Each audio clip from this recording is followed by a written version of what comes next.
as a voice coach, people are often deeply, deeply, existentially terrified of singing. You have to say, it's okay, I'll help you.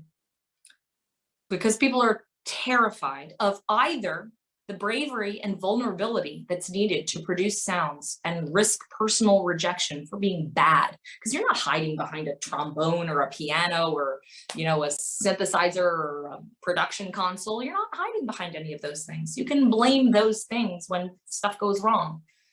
It's just you. It's just you and how you're made, and that's it. So if you get rejected because of your voice, that's you being rejected. So they're either terrified of that, reasonably so, or of the sheer power of the emotions that arise when one sings strongly.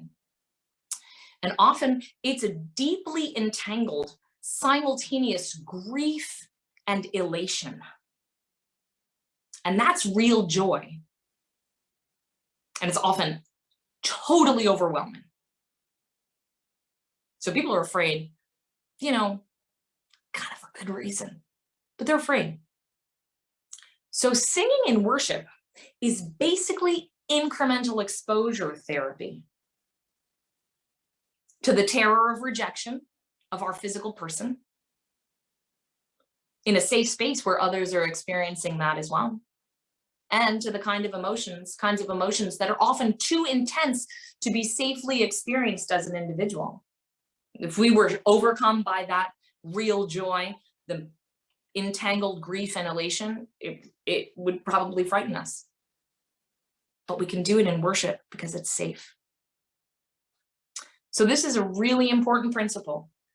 And this is content from a church music education lecture that I give. You have to remember that fear is first. Fear is the fundamental psychological state. But it's only by careful exposure to the world from within what's called our zone of proximal development, which is this incremental process of pushing the boundaries of our endurance and our understanding to the next developmental milestone. We'll call it the ZPD because it's a fun acronym. So we must be trained into courage by a wise teacher. And this is the process that best sums up the responsibility of a parent from birth, supporting a child as they attempt the next developmental milestone while keeping them reasonably safe. And not until we're shown or experience a thing as being safe do we switch from neurological prey state to one characterized by confidence. And pushing students beyond their ZPD causes fear. And let's replace students with worshipers or people generally, because it works for everybody, maybe even more for adults. Kids have a kind of bravery. Fear causes shame. Shame causes anger. And anger causes outbursts and disruption or detachment. And this is one big and often overlooked side of any group dynamic.